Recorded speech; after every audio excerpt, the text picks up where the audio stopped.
ধন্যী মেয়ে এই গামলা। কেন বলছি ধন্যী মেয়ে গামলা? তার অনেক অনেক উদাহরণ বা ব্যাখ্যা তোমরা তো এতদিনে পেয়েই গেছো। তবে আমার মনে হয় আজকের ভিডিওতে যেটা আমি তোমাদের সামনে শোনাতে যাচ্ছি বা তোমরা টাইটেল থাম্বনেল থেকে যেটা বুঝেছো একদমই সত্য কো মিথ্যা তোমাদের সামনে আজকে কিন্তু প্রমাণ সহকারে এই ভিডিওতে তুলে ধরবো। অনেক কদিন হলো নতুন প্রেম নতুন প্রেম নতুন প্রেম এরকমই একটা ঘটনা শুনতে পাচ্ছি ওয়াইটি প্ল্যাটফর্মে কোনো না কোনো ক্রিয়েটার মারফত। এরকম কিন্তু কোনো রকম কোনো কথা আমরা শুনতে পেয়েছিলাম বা আমি শুনতে পেয়েছিলাম, কিন্তু কি জানো তো কোনো বিষয় ঠিক কতটা সত্য এটা যাচাই না করে বলাটা হয়তো ছোট ক্রিয়েটারদের একটা অপরাধ। কারণ কি কোথাও না কোথাও আমরা যদি একটু আদ্রু ভুল ইনফরমেশন দিয়ে ফেলি তাহলেই কিন্তু অনেকেই আমাদের বিপক্ষে চলে গিয়ে অনেক রকম ভালোবাসার মানুষেরাও নেগেটিভ কমেন্ট করে। না সবার কথা বলছি না, কিছু কিছু মানুষ। তো সেখান থেকে দাঁড়িয়ে আমরা যখন কোনো ইনফরমেশন তোমাদের সামনে দিই তখন কিন্তু একটু আমাদেরকে যাচাই করে নিতে হয়, তাই না? তো এই যে নতুন প্রেম নতুন প্রেম নতুন প্রেম, সত্যিই কি গামলার জীবনে নতুন প্রেম এসেছে? সত্যিই কি ও আবার নতুন করে কোনো প্রেম কাহিনীতে যুক্ত হয়েছে? তো বন্ধুরা, যতটুকুনি ইনফরমেশন আমি আমার তদন্ত করে জানতে পারলাম ঠিক ততটাই কিন্তু তোমাদেরকে এই ভিডিওতে আমি জানাবো। তো তোমরা পুরো ভিডিওটা নো স্কিপ করে দেখো, আশা করছি তোমরা এই ভিডিও থেকে অনেক ইনফরমেশন জানতে পারবে। হ্যালো গাইস বন্ধুরা, তোমরা কেমন আছো? আশা করছি খুব ভালো আছো, আমিও খুব ভালো আছি। পায়েলস ফ্যামিলিতে নতুন একটা ভিডিওই তোমাদেরকে অনেক অনেক স্বাগত জানাচ্ছি। তো দেখো, গামলার জীবনে যে প্রেম কাহিনী, এই প্রেম কাহিনী যে আসতে পারে এটা তো একদম একটা জানা কথা। আসতে পারে বলাটা ভুল, ওর জীবনে অলরেডি ফোগলার সাথে যখন প্রেম কাহিনী ওর চলছিল, মানে আমাদের সন্দীপদাকে ছেড়ে দিয়ে যখন ও ল্যাটাদীপ্তর সাথে পরকীয়ায় যুক্ত হয়ে নিজের শ্বশুরবাড়ি ছেড়ে 2.5 বছরের সন্তানকে বাড়িতে রেখে যখন ও ওর গন্তব্যস্থল চলে গেল, তখন গিয়েও কিন্তু সে ফোগলাকে মানে সাইডে রেখে মাঝখানে কিন্তু আরো একটা ছেলের সাথে একটু ইন্টুকুলুকুলু করার চেষ্টা করেছিল। যদিও সেটা তোমরা হয়তো অনেকটা সেইভাবে জানতে পারোনি, কারণ সেই বিষয়ে প্রমাণ হয়তো সেইভাবে কেউই দিতে পারেনি। সেই বিষয়টি ছিল, যদিও গামলা হয়তো সেই ছেলেটির প্রেমে পড়েছিল, কিন্তু সেই ছেলেটি ছিল কিছু তথ্য জানার জন্য তার কাছ থেকে। তো সেই রকমই সেই ছেলেটি গামলার সাথে তোমার প্রতিনিয়ত কথাবার্তা বলতে থাকে, তার দুঃখে দুঃখী হতে থাকে, তার কষ্টে সে অনেক কষ্ট পাচ্ছে এরকমই একটা ফিলিংস তার প্রতি দেখাতে থাকে। কিন্তু কোথাও না কোথাও ছেলেটি হয়তো একটু বোকা ছিল। বোকা থাকার দরুন সে 1 মাস 1.5 মাস এই গামলার নটাঙ্কি পোনাগুলো দেখার পরে সে না একদিন হট করে মুখ খুলে ফেলে। কারণ সে তো সমস্ত কিছু গামলার জানতো, গামলার জেনে বুঝে গামলার সাথে জাস্ট গামলার আসল যে চরিত্রটা সেটা যাচাই করতে চেয়েছিল। এবং সেইখানে সে 1-1.5 মাস তার সেই অভিনয়টা চালাতে না চালাতেই কিন্তু একটু রকচটা কথা বলে ফেলেছিল যে তুমি তো এক বছর হলো তোমার বাপের বাড়িতে আছো, তাহলে তুমি কেন আমায় মিথ্যে কথা বলছো যে তুমি তোমার বাবার বাড়িতে আছো, দরকারে তোমার সন্তান তোমার কাছে আছে। এদিকে কিন্তু গামলার সন্তান গামলার কাছে ছিল না। তো তখনই কিন্তু সেই ছেলেটা রাগে মাগে এইরকমই একটা বেফাস কথা গামলার ওপর বলে দিয়েছিল। এমনকি বন্ধুরা, ওটা কিন্তু বেস্ট ফ্রেন্ড ছিল না, কারণ কোনো বেস্ট ফ্রেন্ডকে নিজের পার্সোনাল কোনো নাম্বার কখনোই কিন্তু কেউ দিতে পারে না, যেটা কিনা হয়তো আমাদের কারোর কাছেও নেই। তো গামলার একটা অবশ্যই পার্সোনাল নাম্বার আছে, যেটা ওর চেনা পরিচিতি বা ওর যেই সমস্ত রিলেটিভ তাদের কাছে আছে। সেইখান থেকে দাঁড়িয়ে সেই ছেলেটিকে সেই পার্সোনাল নাম্বার পর্যন্ত এই গামলা তাকে দিয়ে দিয়েছিল। তার মানে সে নিশ্চয়ই শুধুই ফ্রেন্ড ছিল না, ফ্রেন্ডের বাইরে ছিল, তবেই না পার্সোনাল নাম্বারটা তাকে দিয়েছিল। এবং তাকে এটাও মিথ্যে কথা বলা হয়েছিল যে সে তার শ্বশুর বাড়িতে ঠিক কতটা নির্মম ভাবে অত্যাচারিত হয়ে সে এই বাপের বাড়িতে আসতে বাধ্য হয়েছিল, এবং সাথে নাকি তার পুত্র সন্তানটিও আছে। তো এই মিথ্যের কথাগুলো হজম করতে না পেরে ছেলেটি 1 মাস পর যখন বলে ফেলে তুমি কেন মিথ্যে কথা বলছো, তুমি তো তোমার বাপের বাড়িতে আছো এবং তোমার ছেলে তোমার কাছে নেই, যখনই এই কথাটা ছেলেটি ফোন মারফত জানিয়ে ফেলে তখনই কিন্তু গামলা সেই নাম্বারটিকে ব্লক লিস্টে ফেলে এবং তার সাথে আর কোনো রকম কথোপকথন রাখে না। এবার তোমরা আমাকে বলতেই পারো তাহলে ছেলেটি তো অন্য নাম্বার থেকেও যেহেতু ওই নাম্বারটা জানতো ফোন করতেই পারে না। ছেলেটার কোনো রকম কোনো ওই গামলার সাথে প্রেম চক্রে জড়াবার মতো কোনো রকম কোনো ইচ্ছা বা তার মোটিভ ছিল না। সে জাস্ট গামলার যে অরিজিনাল রূপ সেইটা যাচাই করতে চেয়েছিল। অনেকের মনে অনেক রকম চিন্তাধারা আসে না যে এই যে মানুষগুলো গামলাকে নিয়ে এত নেগেটিভ কথা বলছে সত্যিই কি এগুলো সত্য, সেইটা যাচাই করবার জন্য কেউ বা কারোর প্ল্যান মাফিক এই কাজটা কিন্তু করা হয়েছিল। হ্যাঁ, এখানে আবার কিন্তু কেউ তোমরা সন্দীপদাকে গুলিয়ে ফেলো না, সেটা ছিল সম্পূর্ণই সেই ছেলেটির একটা নিজস্ব সিদ্ধান্ত বন্ধুরা। তো সেখান থেকে দাঁড়িয়ে গামলা যে একটু টোপ পেলেই বেশ ভালোই ওর যে খিদা, সেই খিদা মেটাবার জন্য যে কোনো না যে কোনো পুরুষের কাছে যেতে পারে, এটা সেই দিনকেই কিন্তু বোঝা হয়ে গেছিল। এবং এই ঘটনাটি ঘটেছিল গামলা তার বাপের বাড়ি চলে আসার কয়েক মাসের মধ্যেই, মানে 4-5 মাসের মধ্যেই। বুঝতে পারছো, যার কাছে নাকি ছেলে নেই, যে নাকি তার প্রথম হাজবেন্ডের কাছ থেকে ডিভোর্স পায়নি, এমনকি সে যে ছেলেটির সাথে পরকীয়ায় লিপ্ত হয়ে কমিউনিটিতে পোস্ট দিয়ে বাড়ি ছেড়ে বেরিয়ে এসেছিল, তার সাথে মানে বিয়ে পর্যন্ত করে নিয়েছিল, তারপরেও সেই ছেলেটিকে ঠকিয়ে আবারও মাঝখানে আরো একটি পুরুষের সাথে সম্পর্ক যুক্ত করতে চেয়েছিল। তাহলে সেই মেয়েটির যে মানে একটা ছেড়ে আর একটা ধরার অভ্যাস আছে, এটা খুব ভালো করেই কিন্তু আমরা জানি। তা বলে আবার এখন নতুন একটা প্রেম, তাহলে সেবারে তো সেই ছেলেটি ছিল, যদিও এখানে আমি নামটি বলতে পারবো না, কিন্তু অবশ্যই কিন্তু সে আমাদের প্রতিদিনের ভিডিও দেখে এবং সে গামলারও কিন্তু ভিডিও দেখে, এইটুখানি বলতে পারি, এমনকি কমেন্টও করে। তো সেখান থেকে দাঁড়িয়ে আবার একটা নতুন প্রেম কাহিনী, বাবা সে আবার কে? যে এই গামলার প্রেমে পড়লো সেই বা কেমন যে এইরকম একটা মেয়ের প্রেমে আবারও পড়লো? অবশ্যই সেও কিন্তু সেই রকমই, যাকে বলে জাত মাতাল, সেই রকমই কিন্তু ছেলে। তো সেই ছেলেটিকে সমস্তটা তোমাদের সামনে ক্লিয়ার করে বলবো। তার আগে কিছু কথা গামলার ভিডিও সম্পর্কে বলা বাকি রয়ে গেছিল, যেইগুলো আগে তোমাদের সামনে বলে নিই, তারপর আসল ইনফরমেশনটা অবশ্যই তোমাদেরকে দেবো বন্ধুরা। প্রথম কথা হচ্ছে যে এই যে গামলার ভিডিওতে মার্কেটিং, খালি মার্কেটিং দেখছি, খালি মার্কেটিং দিচ্ছি। আগের দিন ভিডিওতে আমরা কি দেখতে পেলাম, যে হাট থেকে যখন গেল তখনই কিন্তু অনেক রকম নিজেদের জন্য জিনিসপত্র কেনা হয়েছিল, বৌদির জন্য, মায়ের জন্য। সেখানে তোমার দাদার জন্য একটা গেঞ্জি কেনা হয়েছিল এবং দাদার ভাইয়ের জন্য কিন্তু একটা নেভি ব্লু বা ব্লু কালারটা, ফোনে তো ঠিক বোঝা যাচ্ছিল না, তবে আমার যতদূর মনে হলো ব্লু কালারের একটা গেঞ্জি কেনা কিন্তু হয়েছিল, তাই না? তো সে ঠিক আছে, চলো পুজোর শপিং হচ্ছে, পুজোর শপিংয়ে মেসোমশাই, মাসিমা বা তারপর তোমার এই যে তার বৌদির ভাই, তাদের জন্য অনেক রকম জিনিসপত্র কেনা হচ্ছে, তো কেনা হতেই পারে। আমার একটা জিনিস বড্ড অবাক লাগে, দাদার শ্বশুর বাড়িতে জিনিস দিচ্ছে বোন, এটাতে দাদার সম্মান বাড়ছে এবং সেটা সে ভিডিওতে দেখাচ্ছে। একবারও কিন্তু উল্লেখ করেনি যেটা দাদা কিনেছে। বললো কি যে দাদা এটা দাদার মানে বৌদির ভাইয়ের জন্য কিনেছে আর দাদা এটা নিজের জন্য কিনেছে। একবারও উল্লেখ করলো না যে এটা দাদা মানে দাদার পয়সায় কিনেছে, এরকম কিন্তু উল্লেখ করলো না। সমস্তটুকুনি যে মানে ঘটি যে উল্টাচ্ছে, সমস্তটুকুই যে গামলার টাকায়, এটা তো আমরা প্রত্যেকেই বুঝতে পারছি। না হলে যার এত ভিউজ, তার নাকি মাসের 10 তারিখ হলেই টাকা সব হাফিস হয়ে যাচ্ছে, সে কিছু ইচ্ছা করলেও কিনতে পারছে না। আবার 20 তারিখ থেকে 25 তারিখের মধ্যে পেমেন্ট জবে আসবে, তবে নাকি আবার সমস্ত কিছু পূরণ করতে পারবে। মানে এত টাকা নিমেষেই শেষ হয়ে যাচ্ছে। অবশ্যই তো প্রত্যেকটা সংসার গামলায় চালাচ্ছে, ল্যাটাদিত্যের বলো আর নিজের দাদার বলো আর নিজের বাবার বলো। সেখান থেকে দাঁড়িয়ে দাদার জন্য কিনেছে এবং বৌদির ভাইয়ের জন্য কিনেছে, এটা মেনে নিলাম। আবার যখন আজকের ভিডিও দেখছি, মানে আমি ভিডিওটা আজকে করছি, তো তোমরা ভিডিওটা কালকে সকালে পাবে, সেখান থেকে দাঁড়িয়ে আজকের যে মার্কেটিং, সেখানেও দেখতে পেলাম যে দাদার জন্য একটা পিঙ্ক না মিষ্টি কালারের একটা গেঞ্জি কেনা হয়েছে, এবং মিষ্টি কালারই তো, মনে পড়ছে না ঠিক, তোমরা যদি আমি যদি ভুল বলি অবশ্যই কমেন্ট করে জানিও। এবং আজকেও দেখলাম দাদার মানে বৌদির ভাইয়ের জন্য সেম কালারের একটা জামা নেওয়া হয়েছে। মানে অবাক হয়ে গেলাম, মানে প্রতিদিন দাদার নিচ্ছে, বৌদির নিচ্ছে, আবার সেই বৌদির ভাইয়ের জন্যও নিচ্ছে, অথচ সেই ভাই ফোঁটা পেল না, সেই ভাই রাখি পড়তে পারলো না। 2 দিদি থাকা সত্ত্বেও কেন রাখি পড়লো না সেই দাদা বা সেই ভাই? যেই হোক, হয়তো তার বৌদির ভাই হতে পারে এবং দাদা হতে পারে, গামলার হয়তো ভাই হতে পারে, বা দুজনকারেরই ভাই হতে পারে, আমি ভাই বলছি। তো এই যে এত ভাইয়ের জন্য চিন্তা, ভাইয়ের জন্য এত যে কেনাকাটা শপিং করা হচ্ছে কোথাও না কোথাও, রাখির দিন কেন আমরা সেই ভাইকে গামলাদের বাড়িতে দেখতে পেলাম না, বা বৌদিকে কেন যেতে দেখলাম না রাখির দিন সেই ভাইকে গিয়ে একটি রাখি পরিয়ে আসতে, বা সেই গিফটগুলো সেই ভাইকে দিয়ে আসতে? বন্ধুরা, প্রতিনিয়ত শুধু দেখছি যেটাই কিনছে সেটাই বৌদির ভাই, বৌদির ভাই, বৌদির ভাই। বৌদির ভাইয়ের জন্য এত যে জিনিস কেনা হচ্ছে, তার কারণটা কি?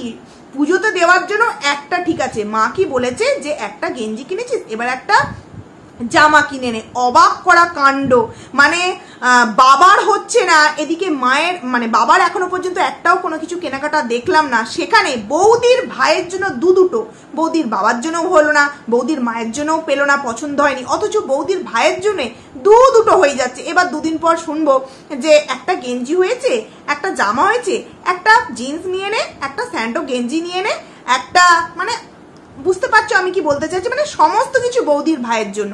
কিন্তু সেই বৌদির ভাই রাখি বন্ধনের দিন বাড়িতে কিন্তু উপস্থিত ছিল না। সব থেকে অবাক করা কি বিষয় জানো বন্ধুরা, বৌদির ভাইয়ের জন্য কেনা হচ্ছে, কিন্তু সেম কালার বারবার কেনা হচ্ছে। মানে বৌদির ভাই কি খুব ব্লু কালারটা পছন্দ করে, মানে বারংবার আগের দিনও কেনা হলো, আমি তোমাদেরকে স্ক্রিনশট দিয়ে দেবো, আগের দিনও কেনা হলো ওই ব্লু কালারের গেঞ্জি, আবার আজকেও যে ওর ভিডিওতে দেখলাম সেটাও কিন্তু ঠিক একটা ল্যাটাদীপ্ত এরকম একটা তোমার চেক চেক জামা পরে, যেটাতে কিনা একটা বাইক নিয়ে ও আসছিল, সেই ভিডিওটা ভাইরাল হয়েছিল, সেম ড্রেস কিন্তু কেনা হয়েছে। মানে এই বৌদির ভাই কি এই ব্লু কালারটা খুব পছন্দ করে, ওই জন্য বারবার যেই ড্রেসটাই কিনতে ইচ্ছা করছে সেটাই শুধু ব্লুতে গিয়ে আটকে যাচ্ছে। বন্ধুরা তোমাদের এই জায়গায় খটকা লাগছে না যে বারংবার ড্রেস কেনা হচ্ছে শুধুমাত্র বৌদির ভাইয়ের জন্যই? বৌদির ভাইয়ের জন্যই নাকি বৌদির ভাইয়ের নাম ভাঙিয়ে মানে অন্য কারোর জন্য হচ্ছে? বন্ধুরা অন্য অবশ্যই বৌদির ভাই, মানে কোন বৌদির কে ভাই আশা করছি তোমরা বুঝতেই পারছো। তো এই হচ্ছে আসল বিষয়, জানো তো। তো এই তো একটা কথা বললাম যে ল্যাটাদীপ্ত কোথাও আছে কি কোথাও নেই, অশরীরী আত্মা, বুঝতেই পারছো আশা করছি। এরপর চলে আসি আরো একটা জিনিস যেটা সত্যিই হয়তো চোখ এড়িয়ে গেছিল, সেটি হচ্ছে গামলার কালকের ভিডিও। গামলার কালকের ভিডিওই আমি কিন্তু একটা জায়গায় ধরেছিলাম তোমাদেরকে। কালকের ভিডিওতে আমি বলেছিলাম যে যখন রান্না বান্না হয়ে খেতে বসলো তখন কিন্তু দাদাকে একদিকে খেতে দেওয়া হয়েছে, বৌদির সামনে প্লেট দিয়ে খেতে দেওয়া হয়েছে। গামলা তখনও পর্যন্ত কোনো প্লেট নেয়নি, গামলার মায়ের সামনে একটা থালায় ভাত অলরেডি বাড়ছে এবং পাশে আর একটা এদিকে থালা।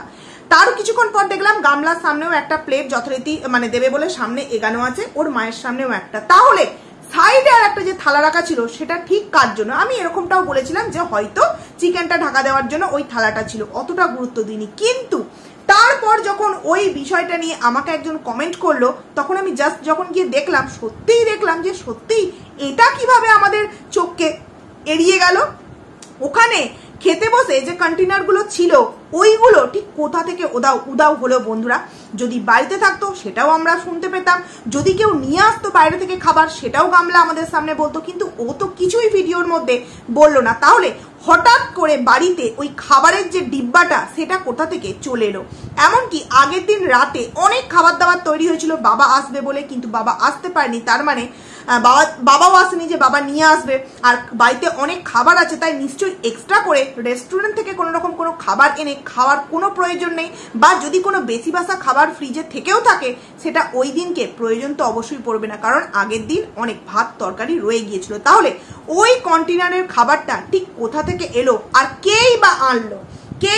কোথা থেকে এলো, কেই বা আনলো? তার মানে বুঝতে পারছো ওর ফ্ল্যাট অশরীরী আত্মা ঘোরাফেরা করে, ওর বাড়িতেও কিন্তু অশরীরী আত্মা ঘোরাফেরা করে, যেই কিন্তু ওই কন্টেনারে করে খাবারটা এনেছে। এবং যেই কথাটা আমি বলেছিলাম যে একটা এক্সট্রা প্লেট ওখানে কিন্তু ছিল, সেই প্লেটটায় কে ভাত খেয়েছে আশা করছি তোমরা বুঝতেই পারছো। এবং বাড়িতে বাবা নেই, দাদা, বৌদি, মা এবং ওরা তিনজন, সেখানে চারজন, সেখানে আগের দিনে তরকারি থাকা সত্ত্বেও অতটা চিকেন রান্না করা হলো বন্ধুরা, অতটা চিকেন। তাহলে কেউ তো নিশ্চয়ই স্পেশাল এসেছে, যেই কারণেই চিকেনটা বেশ একদম রসিয়ে কষিয়ে এই গামলা রান্নাটা করলো। বুঝতে পারছো অশরীরী আত্মা কতটা ঠিক ওদের বাড়িতে সব সময়ের জন্য ভর করে। তো যাই হোক, এটা একটা বললাম, এগুলো বলতে ভুলে গেছিলাম। এবার প্রথমে যে কথাটা তোমাদের সামনে বললাম সেইটা বলি, যে গামলার নাকি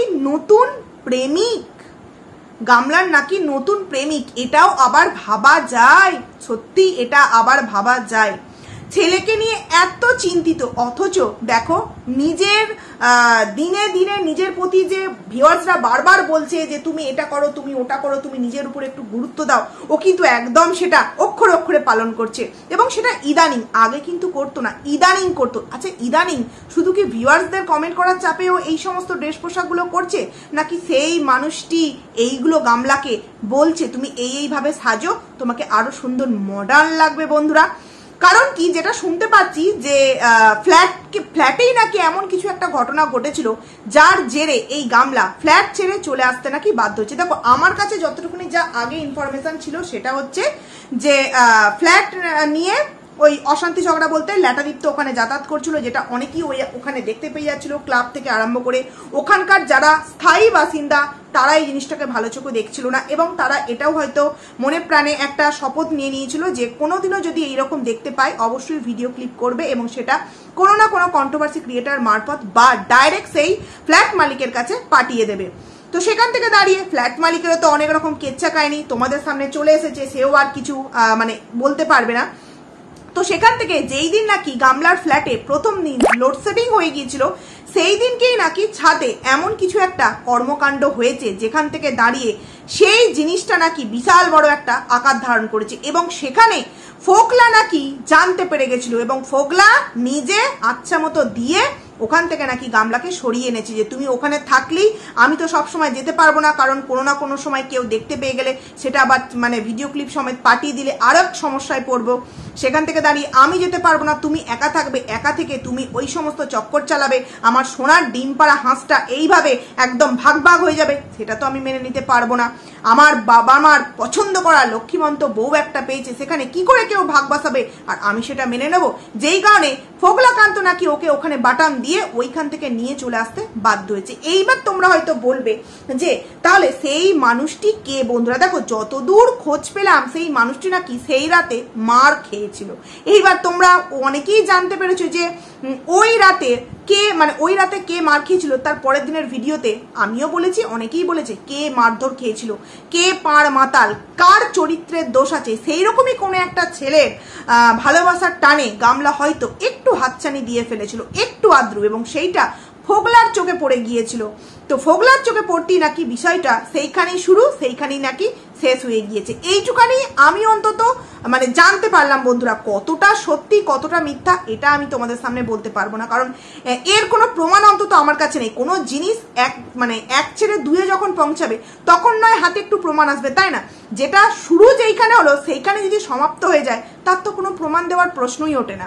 তো যাই হোক, এইটুকুনি অন্তত জানতে পারলাম যে সেইখানে নাকি যেই ঘটনাটা সেই দিনকে ঘটেছিল, সেই রাতেই সেই মহান মানুষটি মারও নাকি খেয়েছিল কারোর না কারোর হাতে। এইবার এখানে আমি কিন্তু কাউকে টার্গেট করছি, কিন্তু জানতে পেরেছি বন্ধুরা। তো এর থেকে বেশি কিছু জানতে পারলে অবশ্যই তোমাদের কাছে জানাবো। তবে সব থেকে বড় কথা হলো গামলা যতটুকুনি না বেড়াতে যাওয়ার জন্য প্রস্তুতি নিচ্ছে, এর কিছুটা প্রস্তুতি যদি নিজের ছেলেকে নিজের কাছে নিয়ে আসার জন্য নিত, তাহলে হয়তো গামলার পজিটিভ ভিউয়ার্স তথা কিছু কন্ট্রোভার্সি ক্রিয়েটার গামলাকে এইভাবে একদম যাকে বলে সবার সামনে জুতো ঝাঁটা নিয়ে মারটা কিন্তু দিত না।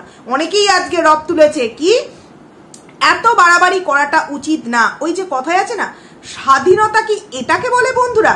মানে স্বাধীনতা মানে তুমি দু হাতে টাকা ইনকাম করবে, আর সেই টাকা তুমি মানে 10 দিনের মধ্যে 9-6 করে দেবে, তারপর তুমি গাওনা কি বলতে বসবে যে আমার কাছে তো এখন আর টাকা নেই, দুদিন পর সমস্ত কিছু করব। ছেলের রূপোর আংটি যখন কিনেছিল, আমরা যখন প্রশ্ন করেছিলাম, বলেছিল যে আমার যেমন আয় আমি তেমন ব্যয় করছি, আমি যেমন পেরেছি আমার ছেলের জন্য করেছি। কিন্তু আজকে যেগুলো করছে এগুলো একটু বেশি বাড়াবাড়ি হয়ে যাচ্ছে না? বিরিয়ানি, আগের দিন পার্লারের চুল, পরের দিন নেল আর্ট, তারপরে তোমার cold drinks, ice cream, jhalmuri, fuchka, A to Z মেয়ের পয়সায় হচ্ছে। এখানে মা বাবা ঠিক কতটা মেয়ের ভালোর জন্য মানে মেয়েকে সাপোর্ট করেছে, আশা করছি পজিটিভ ক্রিয়েটার তথা ভিউয়ার্সরাও খুব ভালোভাবে বুঝতে পেরে গেছে। তোমরা একবার নিজেদের কাছে প্রশ্ন করে দেখো তো, যে যারা এই গামলাকে সাপোর্ট করো, যারা আন্টির বয়সী আছো, যারা গামলার থেকে একটু বড়, দিদির বয়সী বা মায়ের বয়সী, তারা একবার ভেবে দেখো তো যে যদি তোমাদের বাড়ির কোনো মেয়ের সাথে এরকমটি হতো হয়তো তোমরা নিয়ে চলে আসতে। কিন্তু এই যে স্বাধীনতা, এই স্বাধীনতাটা কি তোমরা কখনো তাদেরকে দিতে? বা এই স্বাধীনতা সেই মেয়েটি ইনকাম করেও যদি নিজে করতে চাইতো, তোমরা তাকে সাপোর্ট করতে, নাকি বলতে যে দেখ আজকে আয় আছে কালকে নাও থাকতে পারে, তাই কালকের কথা ভেবে তুই কিছু অন্তত জমা। হ্যাঁ জমাচ্ছে, টুকটাক কিছু জমাচ্ছে, কিন্তু সেটা ঠিক কতটা জমাচ্ছে তা আমরা আশা করছি বুঝতেই পারছি। যে যেভাবে ও খাওয়া দাওয়ার খরচা করছে, এইভাবে মানে কি বলবো, ওর টাকা নিমিষে শেষ হয়ে যায় বন্ধুরা। তো অনেক কথা তোমাদের সামনে বললাম, আর কিছুই তেমন বলার নেই। তো দেখা যাক কোথায় গামলা বেড়াতে যাচ্ছে, খবর তো অবশ্যই নিতে থাকছি, পেলে তো অবশ্যই তোমাদেরকে জানাবো। এইটুখানি জানাবার ছিল যে গামলার আবার নতুন প্রেমিক, যেভাবেই না ওর দিন দিন খাওয়া দাওয়া বাড়ছে, সেভাবেই ওর নতুন ড্রেস পোশাক এবং নতুন প্রেমিকের মানে প্রতি যে একটা আকৃষ্ট ভাব, সেটা কিন্তু ওর ভিডিওর মধ্যে খুব সুন্দরভাবে দেখিয়ে দিচ্ছে বন্ধুরা। তো চলো ভিডিওটাকে এখানেই এন্ড করছি, খুব তাড়াতাড়ি আবারও তোমাদের জন্য নতুন একটা ভিডিও নিয়ে আসবো। ততক্ষণ তোমরা কিন্তু খুব ভালো থাকো। চলো টাটা।